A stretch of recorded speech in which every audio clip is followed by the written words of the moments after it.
My child was 7 years old, had been to a Montessori school, and we had chose Montessori because that for us was the most school training and education that fitted our lifestyle. But it didn't work. He ended up by having 1 foot in grade 1, 1 foot in grade 2, being 7 years old, being totally overwhelmed, and a lot of missing points in his education. So I got tutors, 4 to be precise, and then we started to teach him. And by the time we were finished, we had sorted his school. He had finished both grade 1 and grade 2 in 6 months. His reading age was, before that, a year below his chronological age. By the time the 6 months was finished, he was nearly 3 months above his chronological age. And this was just with people, myself and 3 other ladies. And then I decided, if I can do this like this, I don't need to put him to school. And school had destroyed him. I had chosen a school that was very specific, and it didn't work. So homeschool was the best point. And with the help of tutors, plus myself, and I had teachers, as the years went by, depending on what we needed, that's why I chose to homeschool him.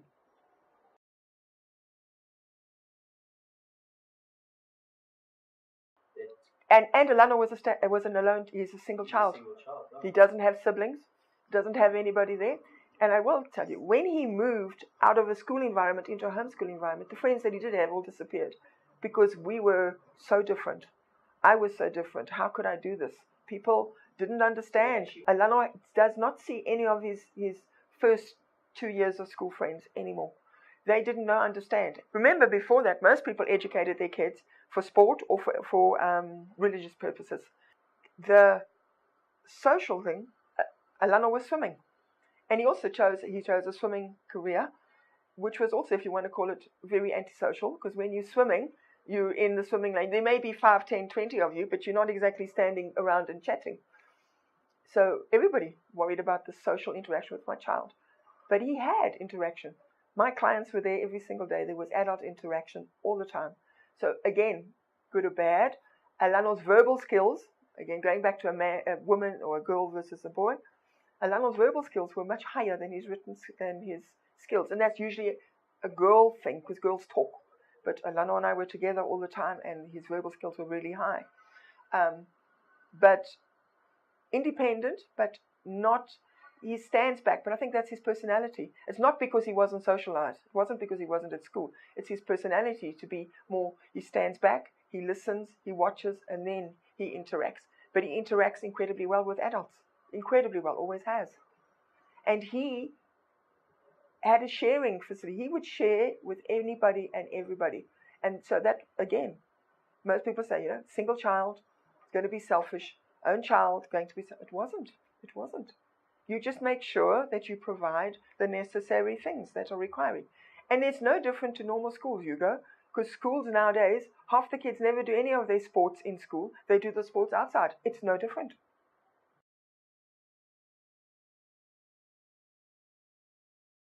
Well, 13 actually, I decided he and I could not teach anymore. By then, I was doing probably 3 or 4 days, 3 days of the week, and I had tutors who were doing other days of the week. And he and I would argue. He knew it all. He told me I would explain something to him, and he would look back at me, and he'd do this rolling eyes kind of thing. And the one time I nearly lost it. I can remember picking up a pencil. Now, I've never hit Alana. I do not believe in that. We've always discussed things. He's been allowed to have an opinion, always. As long as he does it with respect, he can say what he likes. Well, this time, he did not. He rolled his eyes, and he disagreed with what I explained. I remember taking a pencil, Hugo, and I leaned over him and hit him on the head with a pencil. And I said to him, I have had enough. I said, time for you to go to school. And I left. I said to him, I'm leaving. I went to go and hang washing. I was so mad. About 2 hours later, he came back to me and he said to me, I'm sorry, Mom. I said, no, you will figure it out yourself. You clearly know better than I do. And then I realized he needed to go. We needed a gap.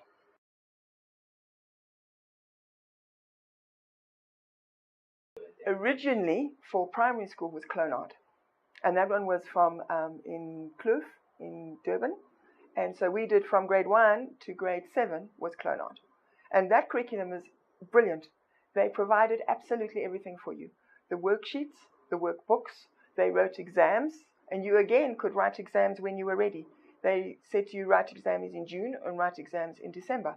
But if you weren't ready, if you haven't covered the curriculum, or your child wasn't yet ready, you could delay it. So you would then write the exams in your own home. So you as a parent had to ensure that you were disciplined enough not to get involved in the exams. And then you sent off the exams to Clonard, and Clonard marked them and then sent you back a report. That for me was really good, particularly in his primary school, because it wasn't me telling him how good or bad he was, or how, when I say bad, from his marks point of view. But Alano never did. That was his absolute best. He got 80%, 90%, 100%, because my biggest learning lesson with Alano, because I was homeschooling him majority of the times, I had to find out how Alano learned. And I had to teach him the way he learned. My brain worked differently to his. And in the beginning, that was hard. But once I'd figured it out, then it was easy. And Alano, we never left a subject. We never left a part of a subject until he was totally au fait with it, knew it inside out. So his marks were incredibly high.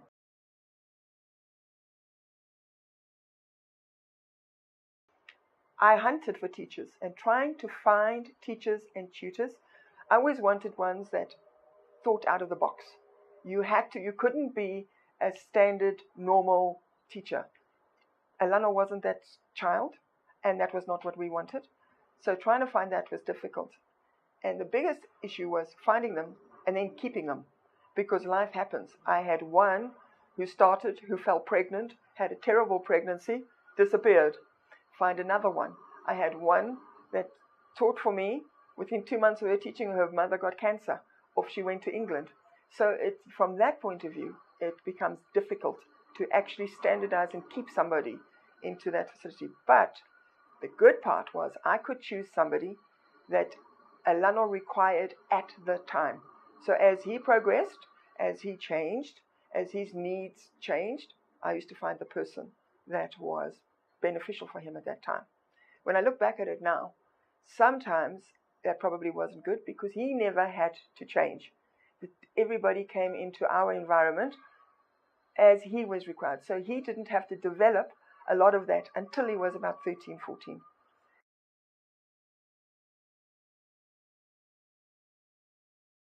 There was a lot of South African ones, but I wasn't prepared to do that. And there was two, and I said to him, okay, went to Cambridge, signed him up, picked up all the books, looked at the curriculum, and decided that was it. Maths and English he could do, because that was good. The geography and that. So by October, November, he wrote Maths and English, foundation phase, checkpoint 1, whatever you want to call that. And he passed. But we worked backwards. I said to him, I gave him the assignments, and I said to him, do the assignments. What you don't understand in your assignments, then we will fix. And that's how he wrote his checkpoint 1, 2. And then we did geography and the other subjects we did later in June. So from then on, but it was always distance college. It was never he was going to go to school again. I was never trusting people to go and educate my child again, because what we had done and what we have done was so much better. I could only teach Alano maths, English, biology, science, geography until about grade 8, grade 9. Grade 10 work I could not do. So there was no ways I was going to be able to do that.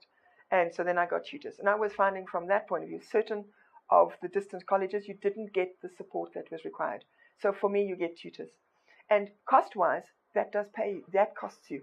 It's not, lots of people have asked me over the years, is it cheaper to homeschool? No, it's not cheaper to homeschool. In time and in money and in discipline. From a tutoring point of view, the hourly rate of that, I was paying, I'll tell you my last ones, for Alano's AS level, I was paying 7,500 Rand a month tutoring for a teacher to come 2 days a week for 3 hours a day. I found a school teacher who was supposed to have done Cambridge. Afterwards, I could see there was big gaps in that, but you get to the point where I had to help him, and I had to find somebody. So that was my biggest problem, was trying to find tutors or teachers, particularly. And then eventually I didn't want a tutor. He was a teacher. He was an ex-teacher. I needed a teacher because tutors couldn't do it. It wasn't just about working through with something. It was about teaching somebody the concepts. Yeah.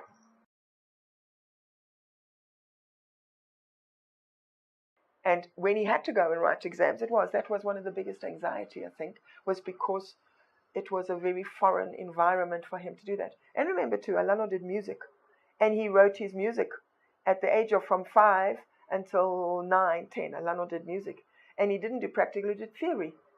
So the first time he had to go and write an exam was at St. Stithians College, in an environment like a matric exam with your desks all like that. We practiced over and over and over again to make him comfortable to be able to do that. So for me, if you do not have the time and space to be able to do that, then you find somebody, tutor, teacher, little school, or an online system that gives that to you. Actually, I just ignored the whole thing because I really actually don't care. And that is because there is different ways of educating. My son is not a university kind of child. He is not a 9-to-5 office person. He is out of a box thinker. He is out of the stuff. So I have also found and realized when kids are older, when you're in high school, when they're getting to make the decisions for their life, they are in grade 10 and they've got to make decisions about what they're going to do. We don't know that.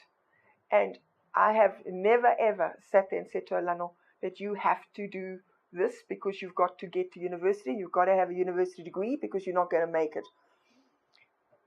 That's us. He has come up against his peers who have told him he has no direction in life because he's not going to university. And he still has, he's got his your GSE? He has got AS levels. I haven't even converted them to the higher education certification for him to go and do anything. I'm leaving them as they are. If he requires that in his career going forward for whatever he needs, then he can have a look at it. He still can do. He's got 2 subjects he didn't finish. He's got physics and biology. I said to him, he said to me, Mom, I don't want to do them now. I said to him, don't. If in future you need them, then you do them. And you can take 3 months, 6 months to do them. You don't have to do them in a year. And then you can go and put that forward. So right now he's doing a different course. And he's doing one that is 3 months long. It's very practical. It's about detection dogs. He's going to be a detection dog handler with the process of moving forward. But that's where he's starting. When he finishes this course, he'll be accredited and certified and registered to work. But will he be able to work? Will they ask him for a matric certificate? We'll deal with that thereafter. We'll see whatever happens. So I am not the parent who says you have to go to university and a degree is the only way to get your education. It's not.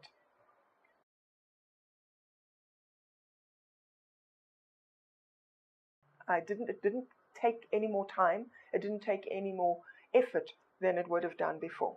The time was the discipline, and the time was doing the research to make sure that I understood what I was going to teach, even though the curriculums were very, very explicit and very, very good. But I also found teaching him the clock. I made a clock. Out of cardboard with it. You don't have to go and buy stuff. I made for his fractions. I cut cardboards, and we had halves, we had thirds, we had quarters, we had tenths, 20ths, 24ths. We used marbles. We used Lego blocks to sit anything.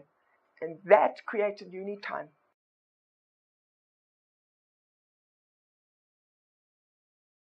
I took Alano for all the extra things that I'd really done with school. You have to go and put that out.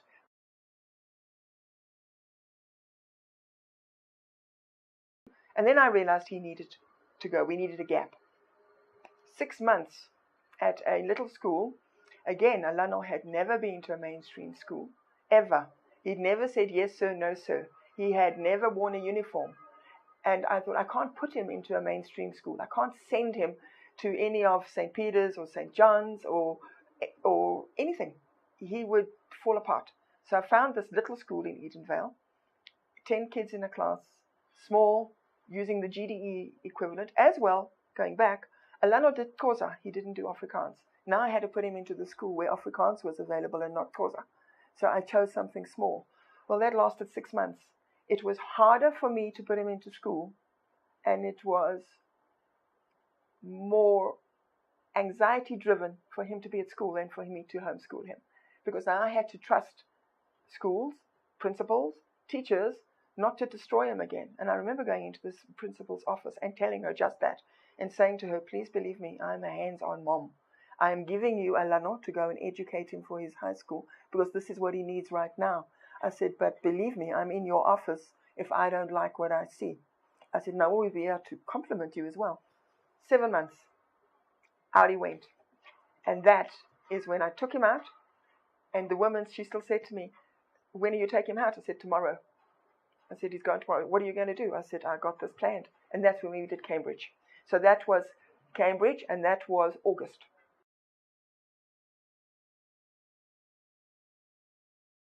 Well, 13 actually, I decided he and I could not teach anymore. By then, I was doing probably 3 days of the week, and I had tutors who were doing other days of the week. And he and I would argue. He knew it all. He told me I would explain something to him, and he would look back at me, and he'd do this rolling eyes kind of thing. And the one time I nearly lost it, I can remember picking up a pencil. Now, I've never hit Alano. I do not believe in that. We've always discussed things. He's been allowed to have an opinion, always, as long as he does it with respect. He can say what he likes. Well, this time, he did not. He rolled his eyes, and he disagreed with what I explained. I remember taking a pencil, Hugo, and I leaned over him and hit him on the head with a pencil. And I said to him, I have had enough. I said, time for you to go to school. And I left. I said to him, I'm leaving. I went to go and hang washing. I was so mad. About 2 hours later, he came back to me and he said to me, I'm sorry, Mom. I said, no, you will figure it out yourself. You clearly know better than I do. And then I realized he needed to go. We needed a gap. 6 months at a little school. Again, Alano had never been to a mainstream school, ever. He'd never said yes, sir, no, sir. He had never worn a uniform. And I thought, I can't put him into a mainstream school. I can't send him to any of St. Peter's or St. John's or anything. He would fall apart. So I found this little school in Edenvale, 10 kids in a class, small, using the GDE equivalent. As well, going back, Alano did Xhosa. He didn't do Afrikaans. Now I had to put him into the school where Afrikaans was available and not Xhosa. So I chose something small. Well, that lasted 6 months. It was harder for me to put him into school, and it was more anxiety-driven for him to be at school than for me to homeschool him. Because I had to trust schools, principals, teachers, not to destroy him again. And I remember going into this principal's office and telling her just that and saying to her, please believe me, I'm a hands-on mom.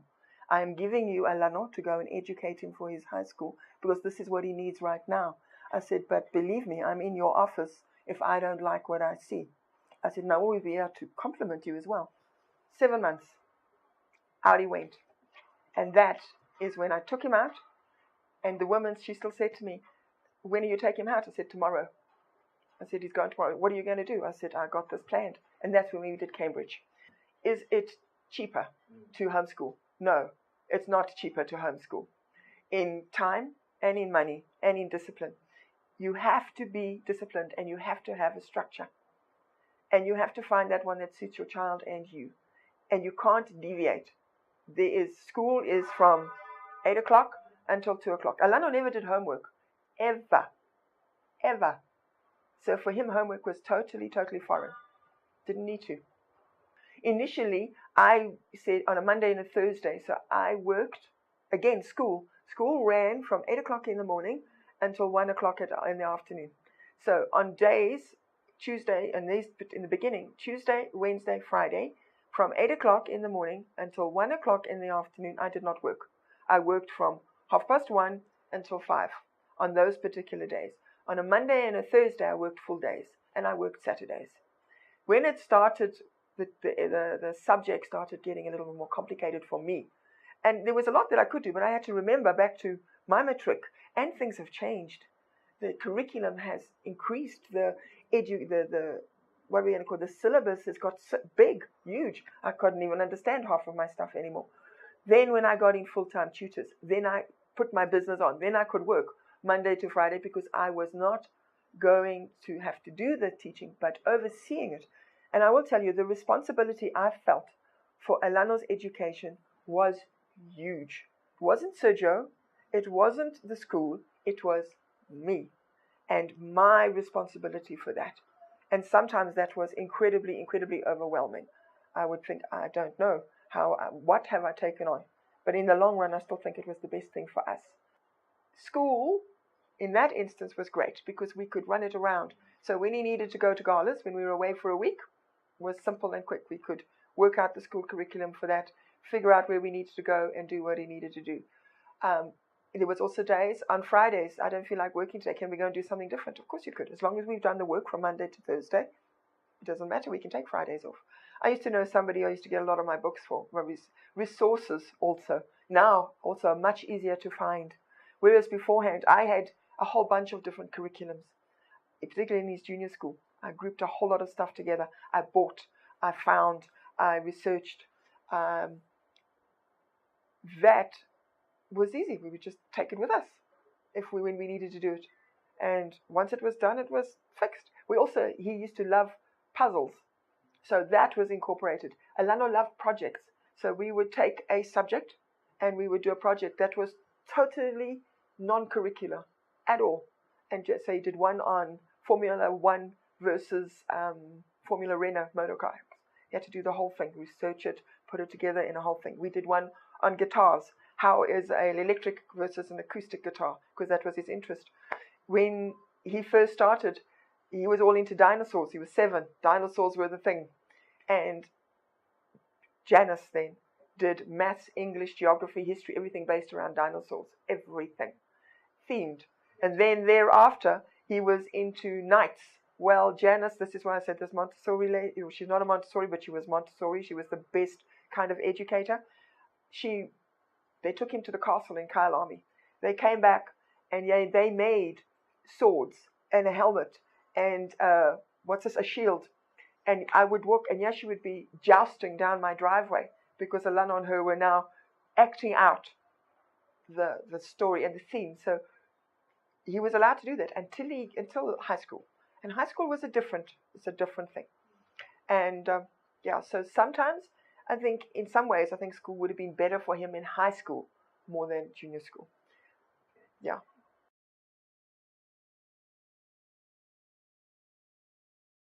And then the others, and I will say, we lived in the north, trying to find little homeschools, because there was little homeschools, and there was parents who grouped together to create a social environment, and they would do topics and subjects, and they would take them out to field studies and those kind of things. That was on the West Rand, and that was on the East Rand, and it was not in the north, and it was in the south.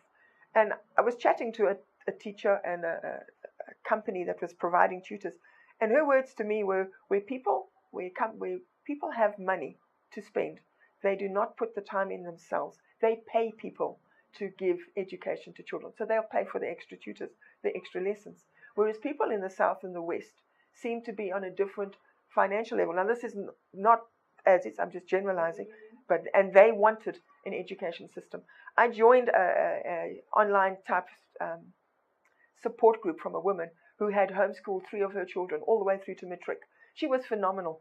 She would send out letters, she would send out information, she would send out little, what are we going to call them, keeping up with this and keeping in touch with this and help you with that and just her. And that was one of my best ways of just coping every single day. I like cottage schooling. I absolutely do. And I think that was our full-time, that was our long-term plan with Alano. I would have loved to have got 3 or 4 or 5 kiddies, same sort of average, didn't have to be 70, same sort of average age, and a teacher. And to let Alano have that total social interaction. I still do believe, and that's why we went to Montessori in the first place. Children learn best from the interaction of children, but you've got to have like-minded children to do that, or else you get back at school. And back at school can be a really bad experience for a lot of people and a lot of children.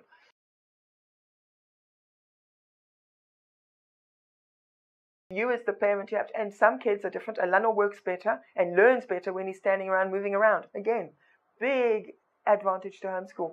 So when he was learning for exams, he would walk around. I would ask the questions, he would do, because that's how he learns.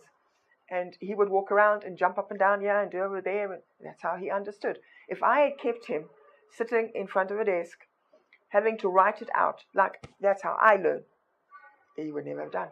Wouldn't have worked. And when he had to go and write exams, that was one of the biggest anxiety, I think, was because it was a very foreign environment for him to do that. But now he's even considering, he'll even go, where he's going to now, he's almost ex-military, so how's that one for you? But they don't have to wear uniforms. But the disciplines that he has created, but not only from me, not from my family, also, but from his sport. His swimming was very important to him. His discipline was he competed, and so he had to get there. And school, in that instance, was great because we could run it around. So when he needed to go to galas, when we were away for a week, it was simple and quick. We could work out the school curriculum for that, figure out where we needed to go, and do what he needed to do. Where I've always said, your perfect school is where you match your child. The school must match your child, not your child match the school. And I've had numerous conversations over the years about, to that degree, with so many people. And now, you go, this is so funny, I have clients now who have been at the normal private schools and now taking their kids out. Normally one. They've got 2 or 3 children, and the one child doesn't fit. And they are now taking that child and they're putting into a different school, a different ideas, a different curricula, a different way of working with them. And I actually had the pleasure, and it was to meet one of the teachers who is now in this different school, who this young girl is. She's now 11, and she's gone into. And the teacher said to me, she said, and she's lucky enough to have to go to a school where it is not the strict red tape protocol politics of stuff. And she said to me, I would just love to be able to take most children and put them into an environment where we do not have to sit confined into a desk.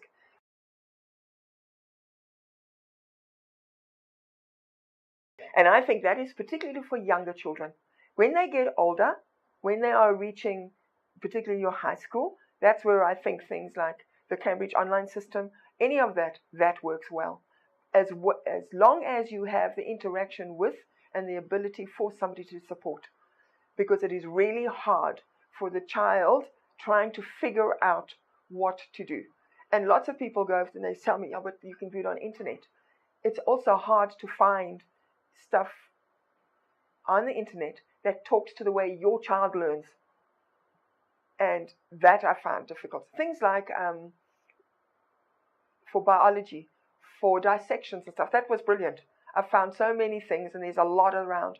And a lot of the online systems, curriculums, give you a whole lot of different websites to have a look at, internet to look at.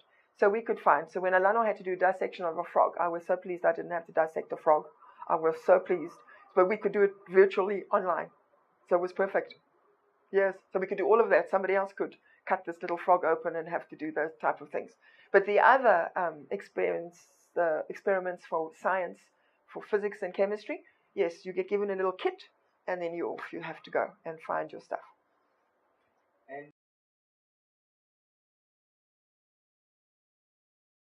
discipline or brain-friendly learning for children. And our schools are not brain-friendly at all. And I wasn't going to put my child through that. The worst thing I've ever experienced with Alano, and that was my decision to never send him back to another school again when he was younger. So when he left Montessori, he had to fix his shortcomings. And I took him to a remedial teacher. And she was phenomenal, absolutely phenomenal. She was at Japari. She's now passed on, but she was a phenomenal woman. But she had to help him to read again. And she had lots of the holes. And she said to him the one time, I was sitting in the lounge, and he was sitting in the study, working with her. And she said to him, Alano, just write me a sentence. Just write me one sentence. And he said to her, I can't. And she said to him, why not? He said, because I don't know how to spell the words. He was 7. She said, it doesn't matter about how you spell the words. Just write me a sentence about anything. And I heard nothing. And I heard her say, Alano, stop doing that and write me a sentence. I walked around. Alano was sitting on the chair, under the chair like this. He had a hoodie on, it was pulled out over his head, and he wanted to disappear under this table. My heart, you know how, it took all of my willpower not to go into that room. And I thought, let me leave this alone. And I heard her say again, and I heard him do it. And then she said to him, he can go now. And he came to me. He was absolutely destroyed. And I walked into her, and she said to me, look what he has written. She showed me the sentence. He finished the line, from one end of the line to the other end of the line, started on a capital letter, and it finished with a full stop. There was not one gap between any of the words. All the words had been run into each other. They were perfectly spelled. And she said to me, look at this. And I said to her, you and I will chat after I get home. Sat in the car, put him in the car, and I said to him, it broke my heart about that. And I said to him, why was it so difficult to write that? And he said to me, because he couldn't spell it. I said, but you spelled it beautifully. I said, I saw. He said to me, because somebody would have to read it, Mom. And I said to him, why could somebody not read that? I said, it was beautiful. He said to me, because I'm useless. And that was from the school beforehand. And I said to him, why? I said to him, you are not useless. Why do you think that? And he said to me, because at Montessori, younger children get helped with by older children. And this older child had looked at Alano's work and taken a black Koki pen and marked it through like that and told him to redo it. He was destroyed. It took nearly a year for him to allow somebody to look at his books other than me. When I went back to that remedial teacher, I walked in that and I said to her, you will now listen to me. And this is the reason why. And you will never again force him to do something that he's not ready. Which I will admit, that lady took what I said. And she read it and she worked with him. And she was the one who fixed his reading and brought his reading to 3 months above his chronological age within the space of 6 months. And that was the very beginning. Now that you can fix at homeschool. You would never be able to fix in a school. Pauline actually told me back then, she said to me, she would consider a year to 2 years to fix that reading age would be normal in school. But because it was a very concerted effort, and I would read with him every day, and we would share read, and we would do whatever's needed. So yes, I think if you're going to take on homeschooling for your child, you need to know that you are the educator in every single way. And you need, for me, the biggest lesson I put through everybody is learn how your children learn. Because if you don't do that, well, you're going to fight. Because you have to. Because you're going to have unhappy children and you're going to have an unhappy parent. You know, a lot of people also are not available for schools. You know, when they live out, then they have to make that work. And I think a lot of them realize, yep, it's fun. School and learning has to be fun. And when it's not fun, you've got to go find somebody else to take that for you. And I found when I wasn't having fun, I needed to find a tutor to teach Alano.